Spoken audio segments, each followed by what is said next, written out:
السلام علیکم ورحمۃ اللہ وبرکاتہ۔ الحمد للہ نحمده ونستعینه ونستغفره ونؤمن بك ونتوکل علیہ ونعوذ باللہ من شرور انفسنا ومن سیئات اعمالنا، اما بعد فاعوذ باللہ من الشیطان الرجیم، بسم اللہ الرحمن الرحیم۔ الا ان اولیاء اللہ لا خوف علیہم ولا هم یحزنون۔ سب سے پہلے درود شریف کا نذرانہ پیش کیجیے، باوز بلند پڑھیے، اللہم صلی علی سیدنا شفیعنا حبیبنا مولانا محمد بارک وسلم، صلاۃ و سلام علیک یا رسول اللہ صلی اللہ علیہ وسلم۔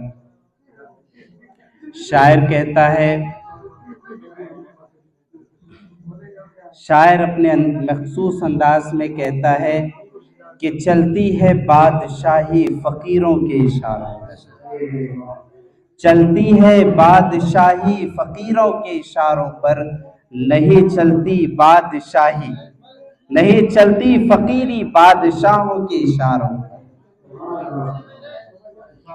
اور کہا محترم سامعین کرام، اللہ تبارک تعالیٰ قرآن مقدس میں ارشاد فرماتا ہے کہ اللہ کے ولیوں کو کوئی ڈر ہے نہ خوف، کوئی ڈر ہے نہ خوف۔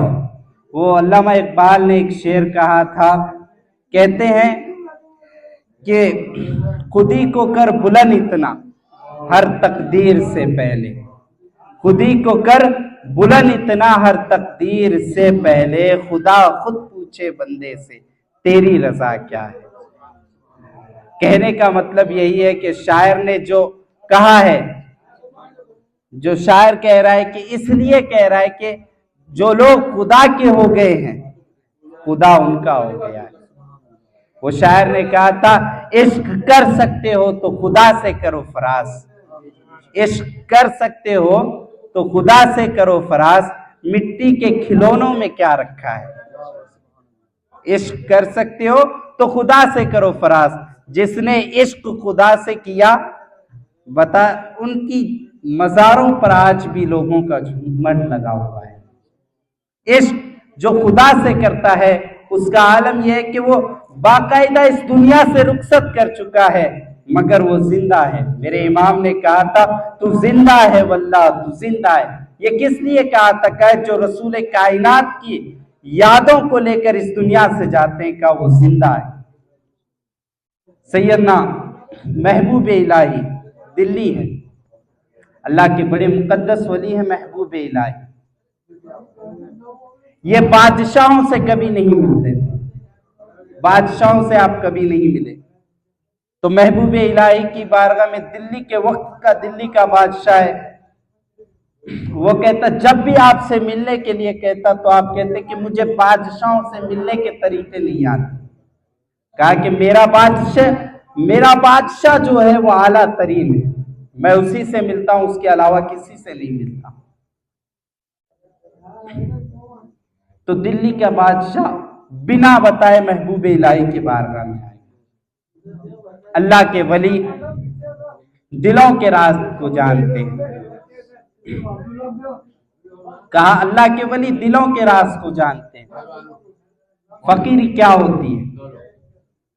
بادشاہ آیا، آنے کے بعد سیدنا محبوب الہی کی خانقاہ کا جائزہ لینے لگا۔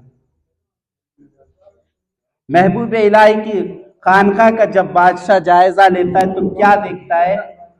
وہ دیکھتا ہے کہ آپ کے گھوڑوں کے آپ کے گھوڑوں جہاں گھوڑوں کو باندھا جاتا ہے، بادشاہ وہاں پر جا کر دیکھتا ہے تو کیا دیکھتا ہے کہ گھوڑوں کو جو رسیاں باندھی گئی تھی وہ سونے چاندی کی تھی۔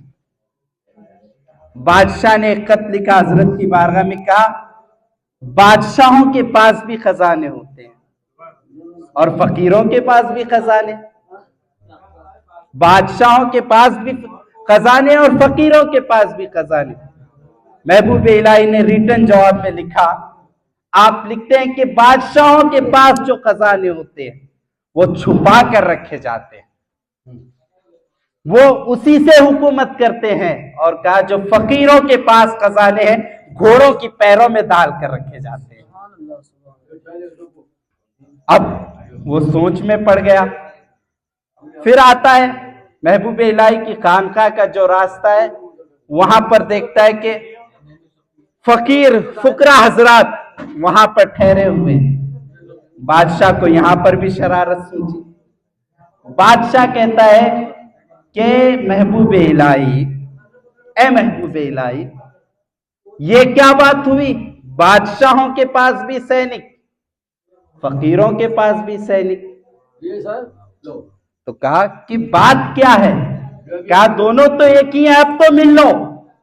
تو محبوب الہی نے جواب دیا کہ بادشاہوں کے پاس جو سینک ہوتے ہیں وہ فقیروں کو روکتے ہیں، فقیروں کو روکتے ہیں اور امیروں کو اندر داخل ہونے دیتے ہیں۔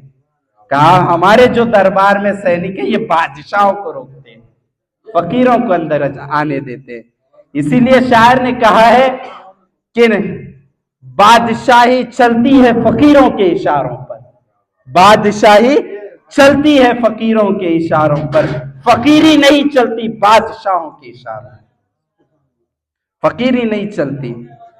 اسی لیے کہا جاتا ہے جو اللہ تبارک تعالیٰ کو اپنا لیتا ہے اور خدا کو مخصوص کر لیتا ہے، وہ شاعر علامہ اقبال کہتے ہیں کہ محمد سے وفا تو نے تو ہم تیرے، کہ محمد سے وفا تو نے تو ہم تیرے ہیں، یہ جہاں چیز ہی کیا ہے لوح و قلم تیرے ہیں۔ اللہ تعالیٰ کی بارگاہ میں دعا ہے پاک پروردگار عالم سب سے پہلے مجھے اولیاء کرام کے طریقے پر عمل کرنے کی توفیق عطا فرمائے، بعد میں آپ تمامی حضرات کو اللہ والوں کے نقش قدم پر چلنے کی توفیق عطا فرمائے۔